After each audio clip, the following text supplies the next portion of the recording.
ইসলামপুর ব্লকের আগডিমটি খুন্তি গ্রাম পঞ্চায়েতের নন্দনগঞ্জ গ্রামে হঠাৎ করে 2002 সালের ভোটার তালিকা থেকে প্রায় 214 জন বাসিন্দার নাম উধাও হয়ে গেছে বলে অভিযোগ।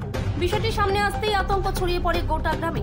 ভোটাধিকার প্রয়োগ করতে পারবেন কিনা তা নিয়ে দিশেহারা অবস্থায় পড়েন স্থানীয় বাসিন্দারা। আজ এই বিষয় নিয়েই আগডিমটি খুন্তি গ্রাম পঞ্চায়েতের প্রধান সহ সাধারণ মানুষ মহকুমা শাসকের কাছে এসেছিলেন বিষয় জানাতে। এ বিষয় নিয়ে আজ ইসলামপুরের মহকুমা শাসক অঙ্কিতা আগরওয়াল এক সাংবাদিক সম্মেলন করেন। তিনি আশ্বস্ত করেন ফর্মের সঙ্গে হার্ড কপির তথ্য লিখে বিএলওকে দিয়ে দেবে। অ্যাপের সমস্যা মিটে গেলে এই সমস্যার সমাধান হয়ে যাবে আর তিনি আশ্বাস দেন। আগডিমটি খুন্তি অঞ্চলের 1 নম্বর বুথ যেটা বলছে পঞ্চায়েত থেকে, ওখান থেকে 200 জনের উপরে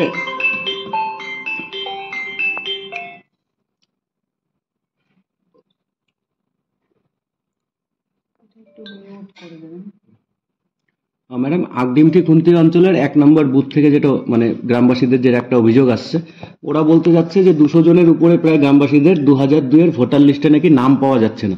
এই বিষয়টা নিয়ে আজকে আপনার কাছে এসেছিল তারা, কি বলবেন ম্যাডাম? আচ্ছা, আমি বলি 2002 এর ঠিক হবে না। এটাতে কি হয়েছে, 2002 এর রোলের ওদের নাম আছে। হার্ড কপি যে রোলের থাকে, যেটাকে আমরা সার্টিফাইড কপি বলি, সেটাতে ওনাদের নাম আছে। সেই হার্ড কপি যখন অ্যাপে আপলোড হয়েছে, সেখানে কোনো কারণে ওনাদের নাম নেই। তো এটা একটা টেকনিক্যাল সমস্যা। এটা আমরা কমিশনকে জানিয়ে দিয়েছি, ওরা ঠিক করে দেবে। আমরা এখনই যে বিএলওকে বলেছি যে সে হার্ড কপি ফর্মটা নিয়ে নেবে, এনিউমারেশন ফর্মের হার্ড কপি লোকের কাছ থেকে নিয়ে নেবে। ওখানে ওরা যে তথ্য রোলের হার্ড কপিতে যে তথ্য আছে সেটা ওরা সেই ফর্মে উঠিয়ে দেবে। তো সেই ফর্মটা বিএলও নিয়ে নেবে। পরে যখন অ্যাপে এই সমস্যাটা চলে যাবে, মানে অ্যাপের সমস্যাটা সলভ হয়ে যাবে, তখন ওদের ডেটাটা অ্যাপে আপলোড করা হবে। এটাতে বাদ যাওয়ার কোনো চান্স নেই। They are genuine, if they are genuine voters, they will be linked to the roll. মানে কোনো ইস্যু নেই। কতজন আছে এরকম ম্যাডাম? আমি যেটা শুনেছি প্রায় 200 জন আছে, একটু এদিক ওদিক হতে পারে। ম্যাডাম মেরা কি 2024 সালে ভোট লিস্টে এদের নাম ছিল? 2024, হ্যাঁ 24 ছিল কিনা আমি জানি না, কিন্তু 25 এর রোলে আছে, যে জন্য ওরা এনিউমারেশন ফর্ম পেয়েছে। 25 এর রোলে যদি না থাকতো ওদের নাম, তাহলে ওরা তো এনিউমারেশন ফর্ম পেতো না। একদম। বলছি ম্যাম, আরেকটা বিষয় বলছিলাম, গোয়ালপুকুরে হচ্ছে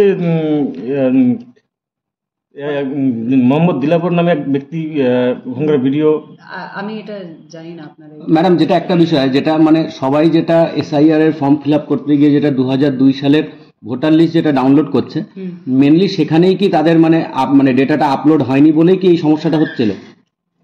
অনলাইন যে ওরা ডাউনলোড করছে সেটা বলছেন কি? হ্যাঁ ম্যাডাম, যেটা লিস্টটা মানে 2002 এর যে লিস্টটা ডাউনলোড করছে, সেখানেই তাদেরটা আপডেট ছিল না নাকি? হ্যাঁ, হয়তো ওটা যখন ফিজিক্যাল থেকে অনলাইন করা হয়েছে, সে কোনো কারণে বাদ চলে গেছে। এটা একটা টেকনিক্যাল সমস্যা। এটাতে নিয়ে কোনো রোলের সাথে কোনো যুক্ত নেই। এটা শুধুমাত্র একটা টেকনিক্যাল সমস্যা। মানে যেটা হার্ড কপি আছে সেখানে তাদের নাম রয়েছে। ইয়েস, যদি হার্ড কপিতে নাম থাকে তাহলে ওনারা নিশ্চিন্ত থাকবেন। হার্ড কপিতে হার্ড কপি রোলে নাম আছে মানে ওনাদের লিঙ্কেজ হয়ে যাবে। তাহলে কি ম্যাডাম মানে তাদের যে 2002 এর লিস্টে যাদের নাম আছে কিনা সেটা কি জানার জন্য তাদেরকে এখন কি বিএলওর সাথে যোগাযোগ করতে হবে, মানে হার্ড কপির জন্য? হ্যাঁ, বিএলওর সাথে যোগাযোগ করে নেবে, বা আমরা বিএলএদেরকেও দিয়ে দিয়েছি রোলের হার্ড কপি, বা আমাদের এখানে সাব ডিভিশনে একটা হেল্প ডেস্ক করেছি, বিডিও অফিসেও হেল্প ডেস্ক আছে, ওরা যোগাযোগ করতেই পারে। মানে যারা নাম পাচ্ছে না 2002 এর লিস্টে নাকি? ঠিক আছে। তাদের কি ম্যাডাম হচ্ছে মানে বললেন তারা তো আপনার কাছে অভিযোগ করেছিল, কি সাজেস্ট করলেন তাদেরকে? তারা তো ভয়ে আতঙ্কে রয়েছে। তাদেরকে বলেছি যে হার্ড কপি, রোলের হার্ড কপিতে যে তথ্য আছে, যে সিরিয়াল নাম্বার আছে সেই রোলে, সেটা ওরা ইএফ এনিউমারেশন ফর্মে লিখে বিএলওকে জমা দিয়ে দেবে। বিএলও পরে যখন অ্যাপের এই সমস্যাটা মিটে যাবে, তখন বিএলও আপলোড করে দেবে। ঠিক আছে। ঠিক আছে। Thank you.